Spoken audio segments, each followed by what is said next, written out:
कभी सोचा है कि बड़े बड़े साइंसदान कायनात के इतने बड़े राज कैसे खोल लेते हैं?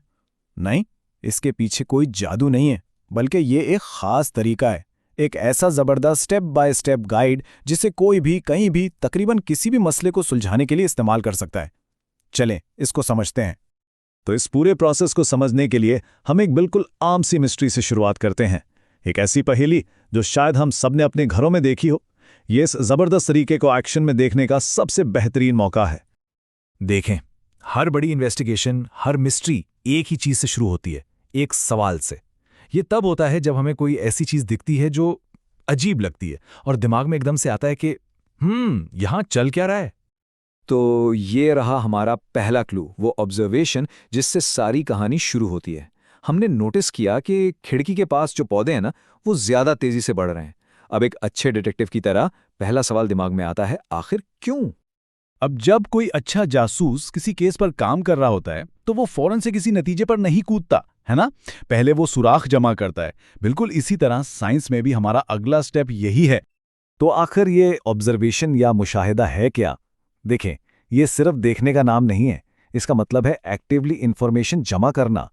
बिल्कुल वैसे ही जैसे कोई जासूस क्राइम सीन पर फिंगरप्रिंट्स ढूंढता है, हम अपने केस में फैक्ट्स यानी हकाइक तलाश कर रहे हैं। अच्छा, तो अब इस चीज को अपनी पौधों वाली मिस्ट्री पर अप्लाई करते हैं। जब हम दोनों ग्रुप के पौधों को आमने सामने रखते हैं तो एक सुराग बिल्कुल साफ नजर आता है। खिड़की के पास वाले पौधों को रोशनी बहुत ज्यादा मिल रही है। ठीक है, अब हमारे पास सुराग तो आ गया। अब वक्त है इस प्रोसेस के सबसे क्रिएटिव हिस्से का। ये वो स्टेज है जहां हम सारे सबूतों को जोड़कर एक पॉसिबल एक्सप्लेनेशन बनाते हैं, यानी अपने केस में एक मेन सस्पेक्ट का नाम लेते हैं। साइंस की जुबान में इस सोचे समझे आइडिया को हाइपोथेसिस या मफरूजा कहते हैं। ये कोई हवा में तीर चलाना नहीं है, बिल्कुल नहीं। ये आपके मुशाहिदात पर मबनी एक अक्लमंदाना टेस्ट किया जाने वाला आइडिया है कि आखिर हो क्या रहा है। तो हमारी पौधों वाली मिस्ट्री में हमारा मेन सस्पेक्ट है रोशनी। तो हमारा हाइपोथेसिस ये बनता है। इसके स्ट्रक्चर पर जरा ध्यान दे। अगर तो वाला ये एक सिंपल सा फ्रेम है जो हमें अपने आइडिया को प्रैक्टिकली टेस्ट करने का मौका देता है। अब अपने इस हाइपोथेसिस को टेस्ट करने के लिए हमें एक प्रिडिक्शन करनी पड़ेगी। इसको कहते हैं डिडक्शन। ये बिल्कुल ऐसा है जैसे हम कहें, ओके, अगर मेरी थियरी सही है तो फिर मुझे ये चीज होते हुए नजर आनी चाहिए। ये एक खास नापी जा सकने वाली प्रिडिक्शन होती है। तो ये रही हमारी प्रिडिक्शन, बिल्कुल साफ, वाज़ेह और सबसे इंपॉर्टेंट बात, इसे नापा जा सकता है। हम सीधा साधा एक रोलर उठाकर पौधों की हाइट नाप सकते हैं। इसी वजह से ये हमारे हाइपोथेसिस से निकला हुआ एक लॉजिकल और टेस्टेबल कदम है। और अब मोमेंट ऑफ ट्रूथ, एक्सपेरिमेंट। ये वो टाइम है जब बातें खत्म होती हैं और काम शुरू होता है। हम अपने हाइपोथेसिस को असल में टेस्ट करके देखेंगे कि उसमें कितना दम है। देखें, एक ऐसा रिजल्ट हासिल करने के लिए जिस पर हम भरोसा कर सकें, हमें एक फेयर टेस्ट डिजाइन करना होता है। मतलब इसको ऐसे समझें कि अगर हम दो चीजों को कंपेयर कर रहे हैं तो बाकी सब कुछ सेम टू सेम होना चाहिए।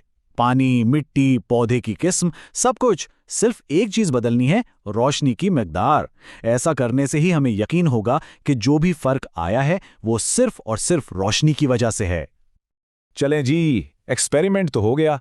अब वक्त है लैब कोट उतार कर वापस अपनी जासूसी वाली टोपी पहनने का। चलें सबूतों का जायजा लेते हैं और देखते हैं कि डेटा हमें क्या कहानी सुना रहा है। और रिजल्ट्स बिल्कुल साफ हैं। जिन पौधों को तेज रोशनी मिली वो वाकई बहुत लंबे हो गए, जबकि कम रोशनी वाले पौधे पीछे रह गए। सबूत तो सबके सामने है। तो फैसला आ चुका है। सबूत हमारे हाइपोथेसिस को सपोर्ट करते हैं। हमारे डेटा ने बिल्कुल वही चीज साबित की जिसकी हमने प्रिडिक्शन की थी। ज्यादा रोशनी का मतलब ज्यादा तेजी से ग्रोथ। Case closed. ठीक है, हमने एक छोटी सी पहेली तो सुलझा ली, लेकिन ये मेथड सिर्फ पौधों तक महदूद नहीं है। ये तो एक यूनिवर्सल टूल किट है। समझ लें, एक सुपर पावर है क्रिटिकल थिंकिंग की, जिसे किसी भी मसले पर अप्लाई किया जा सकता है। तो चलें जरा सा पीछे हटकर पूरे प्रोसेस को दोबारा देखते हैं।